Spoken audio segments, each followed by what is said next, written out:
بعض لوگوں کے اندر یہ تحفظات موجود ہیں کہ آپ الٹیمیٹلی عمران خان کو اسی الزام میں، جو ابھی آپ نے ٹرم یوز کیا نا ریاست کے خلاف بغاوت، آپ اسی میں عمران خان کو وہ سرگنا ہے، آپ ٹرائی کرنا چاہیں گے؟ بالکل وہ سرگنا ہے ریاست کے خلاف بغاوت میں عمران خان کو ٹرائی کریں؟ معاملہ یہ ہے کہ جو 9 مئی کا ایکٹ ہے، آپ اس کو کسی طرح سے جسٹیفائی نہیں کر سکتے کہ یہ پولیٹیکل پروٹیسٹ تھا.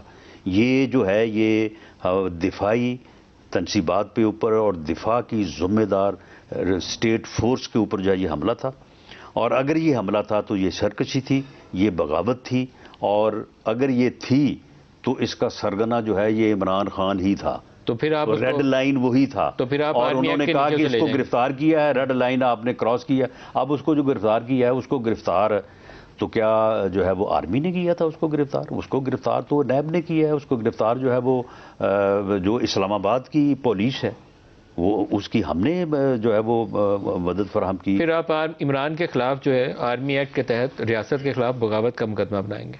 تو میں سمجھتا ہوں کہ اس کے علاوہ اور مقدمہ اس کے خلاف بنتا کیا ہے؟ تو یہی مقدمہ ہے. معاملہ یہ ہے کہ اس ایکٹ کا آپ مجھے بتائیں کہ 9 مئی کے ایکٹ کا عمران خان کے علاوہ کوئی اور آرکیٹیکٹ ہے؟ چلے بتا دیں مجھے کہ جی نہیں اس کو تو پتہ ہی نہیں تھا. یہ کہنا مشکل ہے میرے لیے کہ آرکیٹیکٹ کون تھا. دیکھیں وہ یہ باتیں دیکھیں اشعاروں میں کناؤں میں اپنے لوگوں کو تو اس نے واضح طور پہ بتایا ہوگا، لیکن اشعاروں کناؤں میں وہ بات یہ کرتا رہا ہے کہ اگر مجھے گرفتار کیا گیا تو پھر عوام نکلیں گے، وہ پھر پھٹ پڑیں گے، وہ پھر ادھر جائیں گے، وہ پھر ان کا ادھر وہ جائیں گے. پروٹیسٹ کا پلان ہوگا کیونکہ تبھی وہ لوگ ان جگہوں پہ گئے. یہ بات ٹھیک ہے. مجھے تو یہ ہے کہ جن لوگوں نے شرپسندی کی ان میں اور ان عورتوں اور بچوں میں تخصیص ہونی چاہیے. آپ نے ان کی وہ لڑکیاں تھیں ادھر پنڈی میں، ان کو پکڑ کے اندر ڈالا ہوا ہے. وہ لاہور سے بھی ان کی وہ نہیں تھی وہاں پہ.